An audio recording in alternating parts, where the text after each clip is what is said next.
Ola, que tal, como están? Benvidos un día máis ao Faladoiro. Comezamos, como sempre, con saúdos a todos os que seguen a nosa tertulia a través de Correo Televisión e os que o fan a través de Radio Obradoiro e a través do canal 27 Barbanza. Hoxe poñemos en riba da mesa varios asuntos e moi variados. No Concello de Santiago volví a ver rexistros no marco da operación Manga derivada da Pokémon, así que imos empezar por aí. Finalmente, o presidente da Xunta non vai comparecer no próximo pleno do Parlamento para falar de corrupción, como pedía a oposición, aínda que sí se activará na Cámara unha comisión que estudará medidas para evitar estas prácticas. Vai ser o vindeiro día 14, xusto o mesmo día no que se vai activar a famosa comisión de investigación da fusión das caixas de aforro galegas. Falaremos, por suposto, da noticia da xornada, a morte de Hugo Chávez, o presidente venezolano, unha das figuras máis transcendentes e máis carismáticas neste inicio de século en América Latina. E falaremos doutro dos protagonistas da xornada, o fiscal xefe de Cataluña, que renuncia logo de dicir públicamente que considera lexítimo que se consulte os cataláns sobre o seu futuro político. Son cuestións das que imos falar cos nosos convidados, o abogado Xosé Antón López. Que tal, Xosé Antón? Hola, benvido un día máis. Ramón García Argibay, que é informático e diplomado en Relacións Laborais e tamén, como saben, concelleiro do Partido Popular en Ames. Hola, Ramón. Hola, moi boas. Benvido Faladoiro. E Xaime Subiela, investigador social e politólogo. Que tal, Xaime? Benvido. Moi boas. Bueno, pois imos empezar, que temos, como dicía, moitos asuntos. Empezamos polo máis próximo. Axentes do Servizo de Vixilancia Aduaneira acudiron hoxe ao Concello de Santiago para descargar correos electrónicos no Servizo de Informática e completar así os rexistros que se levaron a cabo o pasado 14 de febreiro no marco da Operación Manga derivada da Operación Pokémon. A información era confirmada esta mesma mañá pola concelleira popular María Castelao, vicevoceira do Grupo de Goberno. Escoitámola. O Servicio de Vixilancia Aduaneira se atopa agora mesmo en dependencias municipais, concretamente no Departamento de Informática. Requeriron información que se atopa nos servidores de informática do Concello. Estáselles transmitindo como non podería ser doutro xeito, algo que leva o seu tempo porque están descargando información. E nada, por parte do Grupo de Goberno, como non podería ser de outro xeito, reiteramos a máxima colaboración coa Xustiza en aras de esclarecer todos os feitos e informar que en canto se teña nova información se poñerá en coñecemento dos medios de comunicación, como xa se veu facendo ata o momento.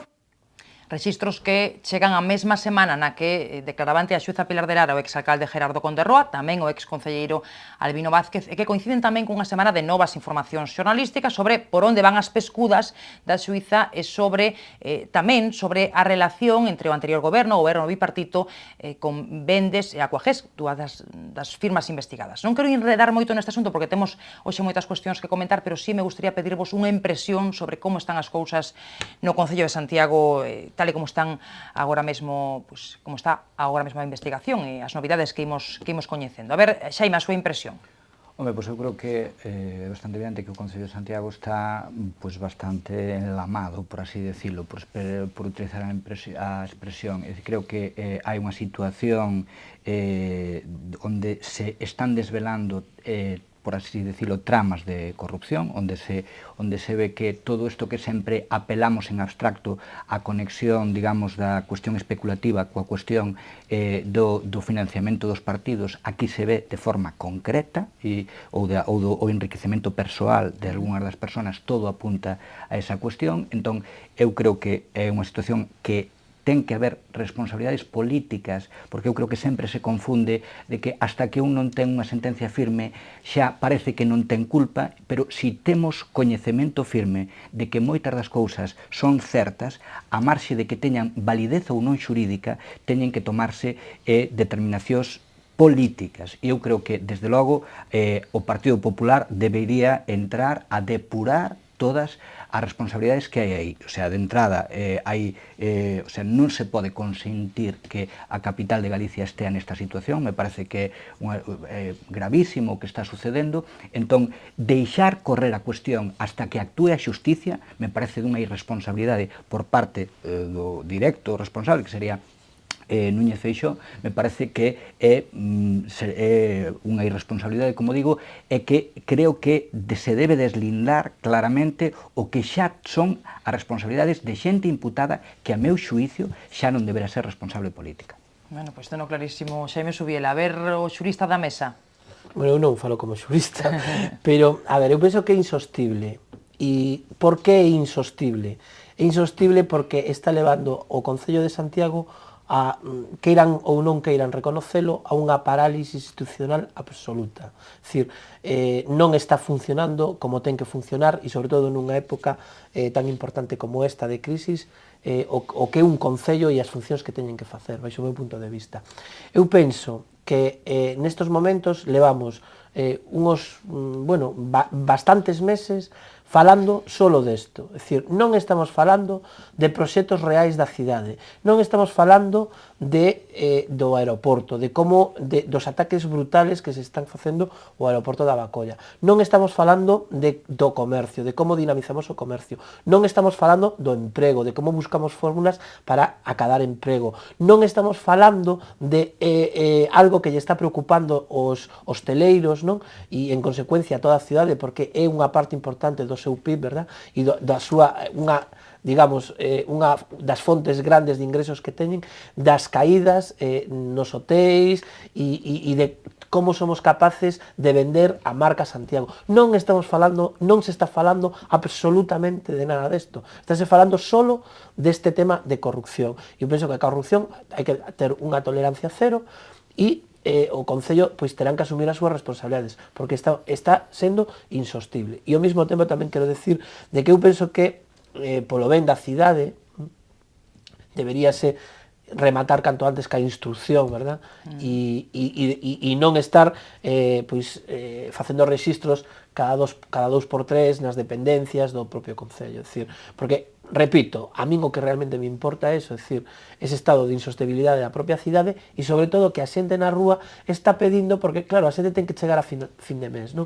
E para chegar a fin de mes está bastante duro. Entón, a xente necesita solucións dos seus políticos. E eu penso que nestes momentos o Concello de Santiago non lle está dando solucións.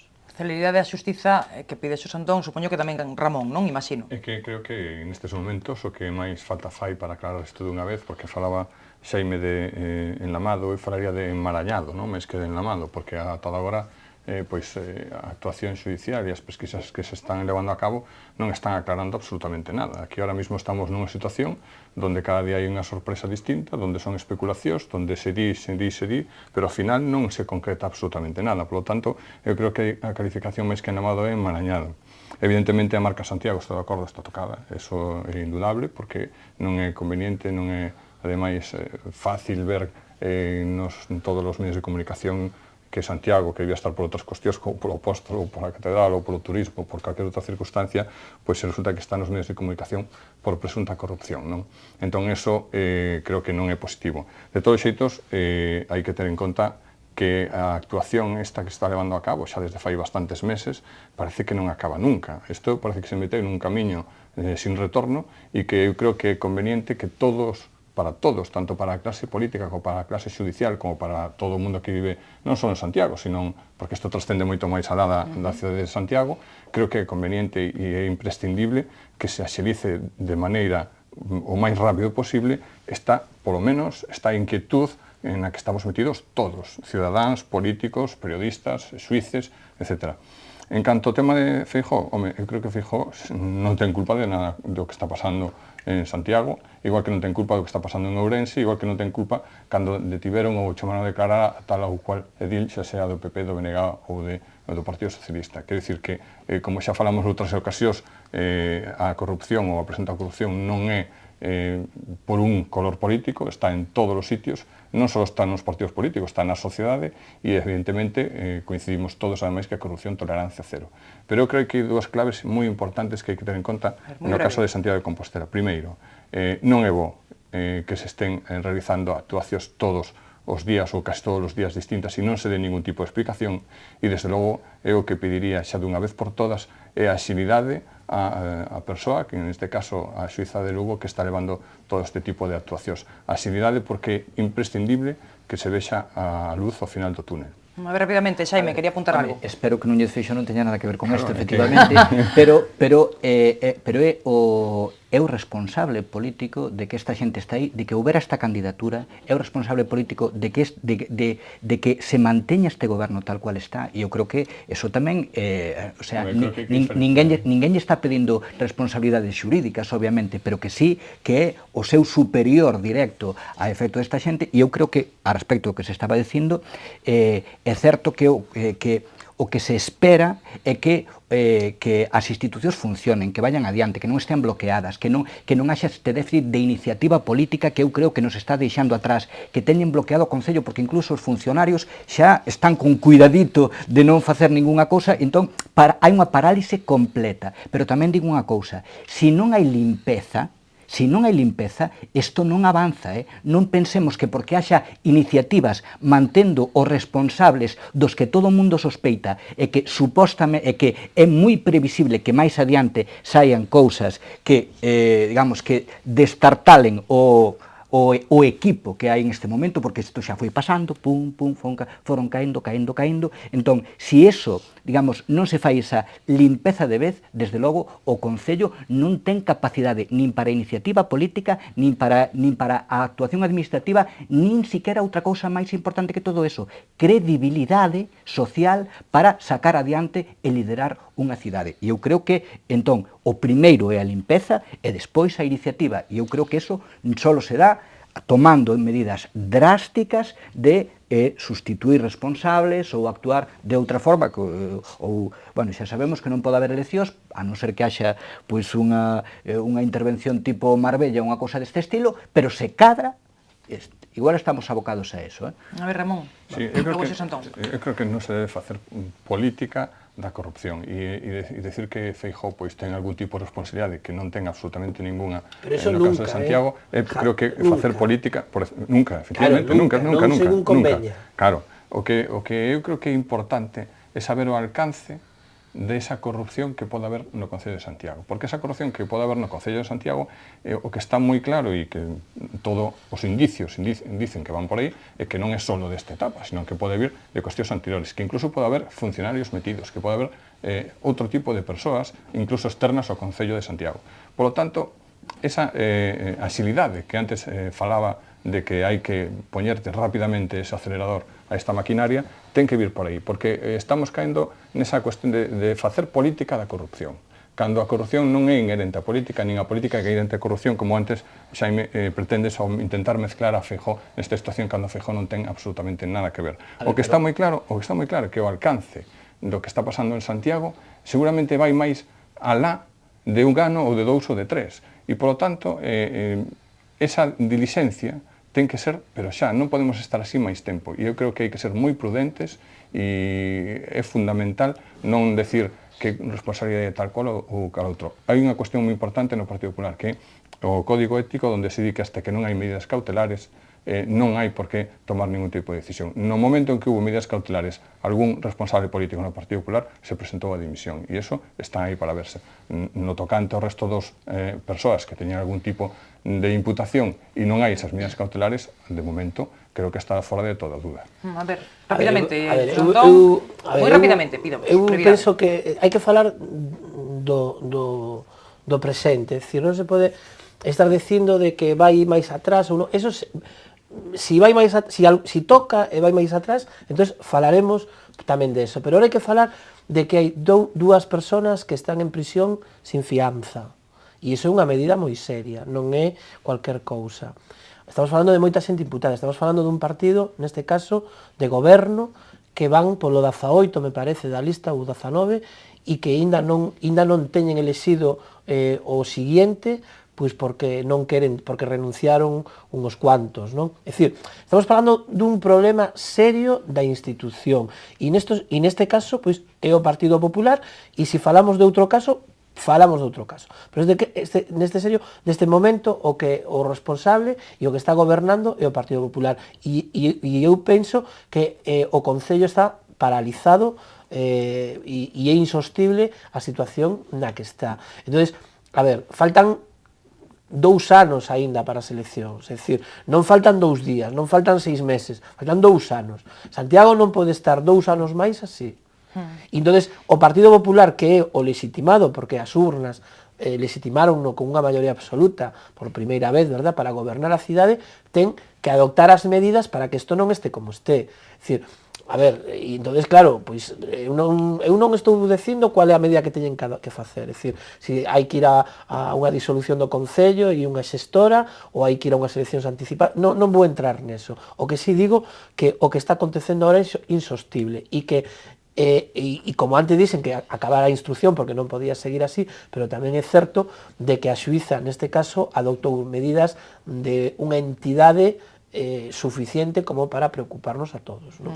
A mí me gustaría comentar unha cosa sinxela, que eu creo que non se pode estar en contra da corrupción en abstracto, como hai que tomar medidas, hai que cambiar, modificar a legislación, hai que facer cousas destas, e logo, cando hai problemas concretos, cando hai situacións concretas sobre as que hai que intervir, miramos para outro lado. Eu creo que eso non é consentible, e é o que a sociedade non perdona. O sea, porque o problema, en moitos casos, claro que hai moitas cousas que modificar a nivel de legislación, de financiación dos partidos, de moitas cousas que hai que modificar, pero o problema en estos casos non é que a legislación fose mala, é que non se cumplía. A cuestión, moitas das cousas que están acontecendo agora coa situación de corrupción é que a normativa que tiñamos non se cumplía, entón de pouco vale que haxa outra normativa mellor se tamén vai incumplirse. Entón, eu creo que un partido como o Partido Popular, si ten unha situación da gravedade desta, ten que intervir.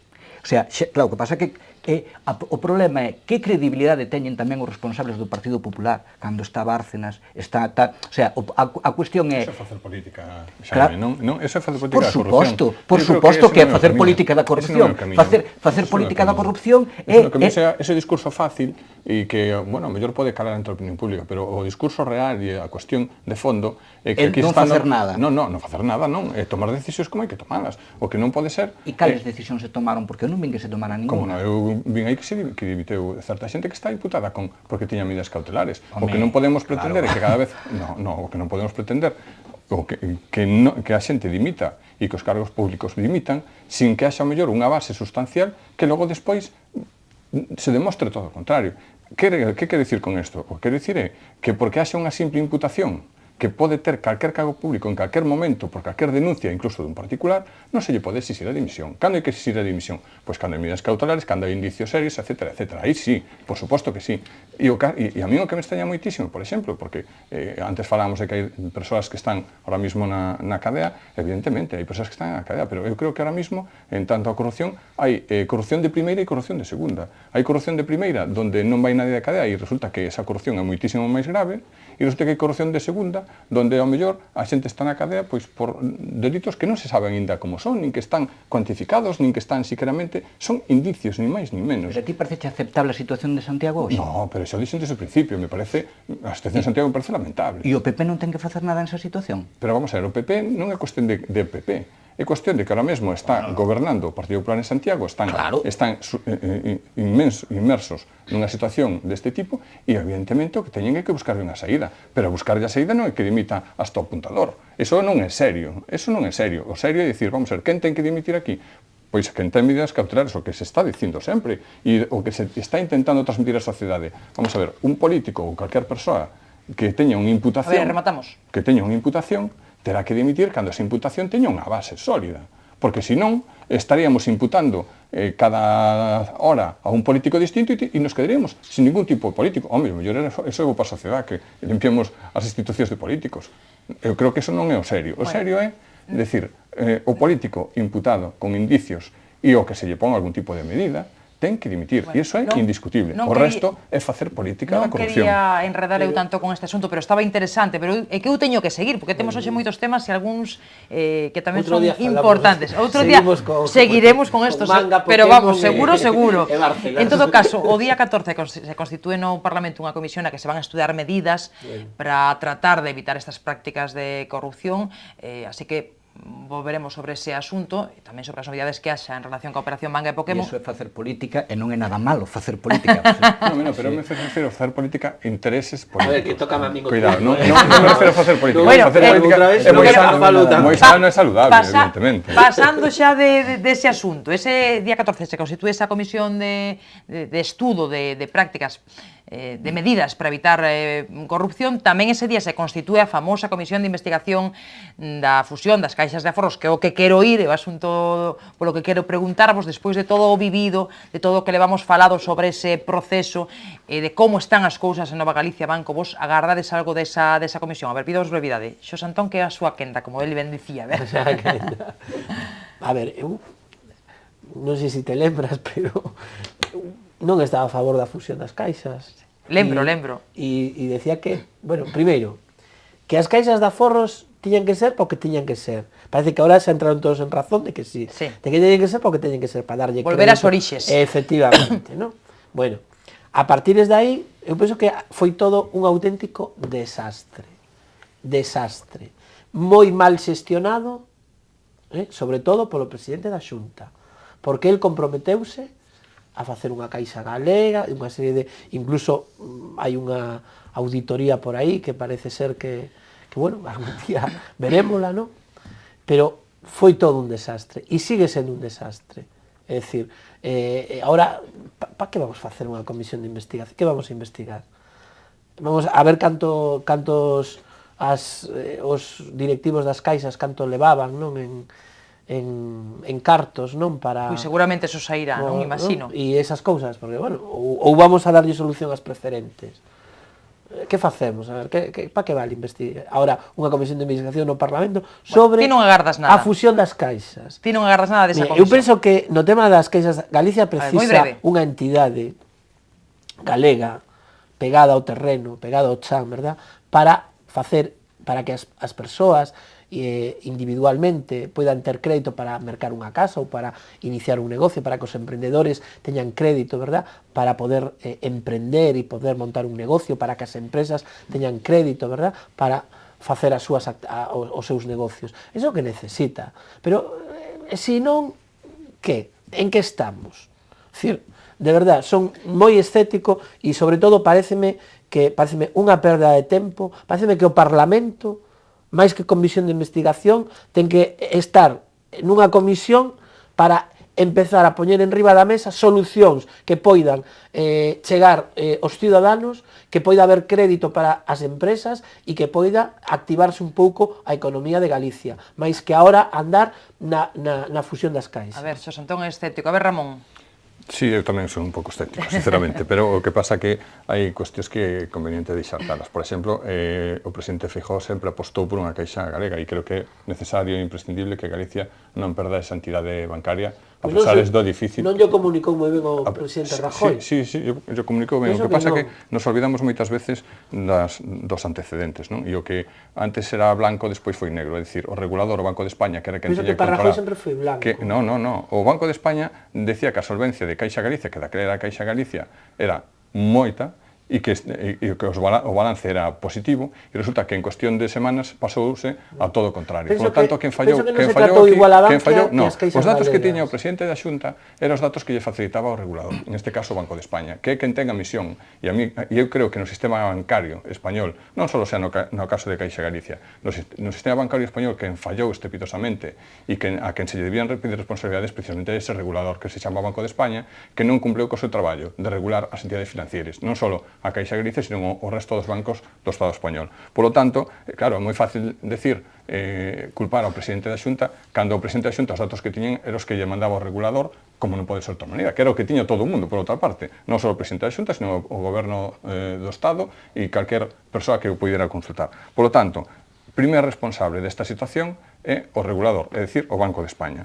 E, polo tanto, a filosofía que defendía e que defende o presidente Feijóo é que Galicia necesita unha entidade bancaria galega. E precisamente por as condicións e as cuestións que ti mencionaches perfectamente fai un momentiño. E iso é o que temos que intentar conseguir. Que está difícil, sí, pero bueno, vemos o que pasou, por exemplo, en Cataluña con CaixaBank, que ao final non deixaron salir a subasta precisamente porque se considera que unha entidade saneada, ou polo menos con un saneamento posible, con viabilidade, e entón non se sacou a subasta precisamente por eso, porque, bueno, non vamos a facer, a mal vender unha entidade que, ao mellor, nun tempo, aguantando un pouquiño e salindo desta situación económica que estamos, pois pode ter viabilidade. Pois o caso da Nova Caixa Galicia, eu penso que deben ir por aí os tiros tamén e intentar, hasta o final, loitar para, primeiro, que esa caixa siga sendo galego, ou Novo Galicia Banco, como se chama agora, porque moitos xa non nos acordamos como se chama, e, por suposto, salvaguardar esa cantidad de postos de traballo que non nos olvidemos que están na picota moitísimos deles. Efectivamente. A ver, Xaime. Bueno, a ver, eu creo que hai moita hipocresía con todo isto das caixas, francamente. O sea, cando se iniciou isto, recordamos que tanto o Partido Socialista como o Partido Popular estaban perfectamente de acordo en desenvolver unha legislación que fundamentalmente o que nos abocaba era a bancarización das caixas e a centralización reducindo a moi poucas entidades de nivel fundamentalmente estatal. Bueno, eso é o que temos hoxe. Iso é o que temos hoxe. Polo medio, resulta que houbo algúns intentos, porque houbo reacción a que se perderan as caixas, houbo reacción social polo que significa eso, e houbo tamén posicionamentos políticos contrarios, e iso o que fixeron foi que houbese claramente un movimento social de non podemos permitir que nos quiten as caixas. Entón, nese movimento de non podemos permitir que nos quiten as caixas, sí que é certo que, digamos, houbo ese posicionamento a respecto de que, polo menos, que se concentre e que haxa unha sola alternativa. Que fixemos con eso? Pois non o temos moi claro hasta que se analice, efectivamente. O que fixemos foi contaminar unha caixa boa con outra caixa mala. Eu creo que eso, as dúas cousas teñen bastante mito. Eu creo que ningunha das dúas, por desgracia, era salvable, digamos, en este contexto, e as dúas serían salvables se houbera efectivamente vontade política para o asunto. Pero neste recorrido tamén sucedeu outra cousa que eu creo que nós tamén temos que ser conscientes, que neste movimento, ao poñer os focos sobre a situación, resulta que nos demos de conta todos de que eso estuvera sendo moi mal xestionado, non había ningún tipo de democracia, non había ningún tipo de control público, cando supostamente había control público sobre a situación, eso non estaba controlado, e entón, claro, ahora todos os que eran os grandes prohomes de Galicia, ahora resulta que son aos ollos públicos unha especie de miserables. Entón, eu, se cadra non son nin unha cousa nin a outra, pero desde logo o que me parece pertinente é que se saiba como funcionaron esos señores en esta situación e tamén para aprender e que non volva a suceder como se xogou políticamente con isto, o sea, como se operou a respecto desto, porque eu tamén creo que houbo moita doble linguaxe. O sea, e iso vais a saber nunha comisión de investigación? Desde logo nos tribunais non se vai saber. Pois na comisión de investigación non o teño nada claro de que se vai a saber. É máis, eu penso que a política, moi brevemente todos, o Parlamento e os políticos e os partidos políticos ten que dar un paso xa hacia adiante, cara adiante, se realmente queren representar os representados, se queren estar ca xente, se queren representar a xente, os ciudadanos normais, teñen que dar un paso a máis, e teñen que defender, e teñen que estar cos problemas que ten a xente realmente. Non cos problemas metidos no Pazo do Hórreo, falando dunha comisión de investigación sobre o que pasou e o que pudo ser. Habrá que buscar solucións para que todos estes afectados teñan solucións. Habrá que buscar solucións para que haxa emprego, para que a xente non se teña que ir de Galicia. Habrá que buscar solucións e poñelas ali e non perder o tempo en facer unha comisión de investigación sobre o que pasou cas caixas. A ver. Para mí. Claro que sí, claro que hai que... Pero estamos falando do tema das caixas, non estamos falando do emprego, nin estamos falando de cousas... Entón, a ver, o que sí é certo é que hai... Espera un segundo. Eu non quero vir outra vez aquí e sentirme frustrado, verdad? Porque a comisión acabou como acabou. E eu rétote a vir aquí outra vez e veremos como acaba a comisión, como sempre. Bueno, a min o que non me parece ben... Pois así quedamos, así quedamos. Se non, tamén cho direi. A min, pois acepto que me equivoquei, que a comisión foi maravillosa e reflexou e foi positiva para a cidade. Quimos mal de tempo, a ver, Xaime. A ver, logo Ramón. Eu o que non acepto é, digamos, que se pense que isto non ten consecuencias concretas para a xente. Claro que ten consecuencias. Que está pasando co financiamento das empresas? Que está pasando con Pescanova? Que ao marchar de ali, Nova Caixa Galicia resulta que ahora está descapitalizada e non temos capacidade de intervir sobre ela. Claro. É como se non toveran consecuencias. Pero se estamos de acordo nisso. O que eu digo é que unha comisión de investigación, de verdade, vai acabar como sempre. Bueno, a ver, a miña opinión.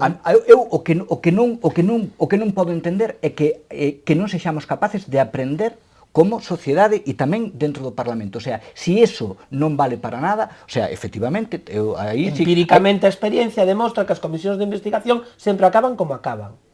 En nada. Bueno, sabes de algunha que podesme citar algunha que acabara distinto? O mellor é esta. Ojalá, e entonces eu direi, pois serviu para algo a comisión de investigación. A ver, Ramón, moi brevemente, que temos que ir a publicidade. En este caso coincide co Xisento, eu son moi estético. Pero non polos mesmos motivos, non polos mesmos motivos, pero bueno, casi que sí tamén, pero bueno. Creo que se quere tapar, que é outra cousa distinta. Eso que non quero eu.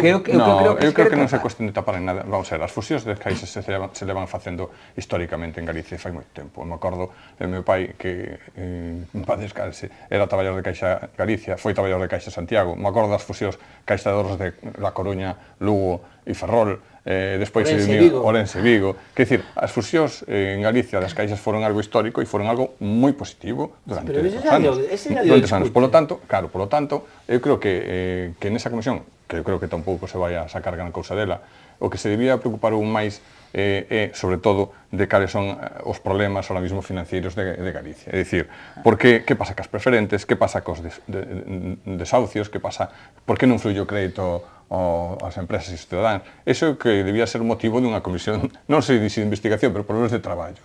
Ora, perder o tempo, entre comillas, a mí tamén me parece que facer ese tipo de comisións é perder o tempo, porque o tema das fusións está moi claro xa como se desenvolveu, non había outro remedio máis que Bueno, xa que non había outro remedio. Non había máis remedio. Aí discrepamos. Insisto, a historia Pero non podemos afondar no asunto. Era unha presión da gran banca para que eso fose así. Non, para nada. A historia di que en Galicia os procesos de fusións sempre foron feitos de forma progresiva. Coruña, Lugo, Ferrol, etc. E agora mesmo, na situación económica na que estábamos, non quedaba máis remedio que facer unha entidade galega forte. E non dúas pequenas débiles. Que pasa? Que ao final... 4, 3, 2, 1, 0. Pero que ahora chegamos ao 0. 4, 3, 2, 1, 0. Pero que aí por eso falábamos antes do regulador, que foi quen fallou. Seguimos na publicidade falando dese asunto que está realmente moi interesante.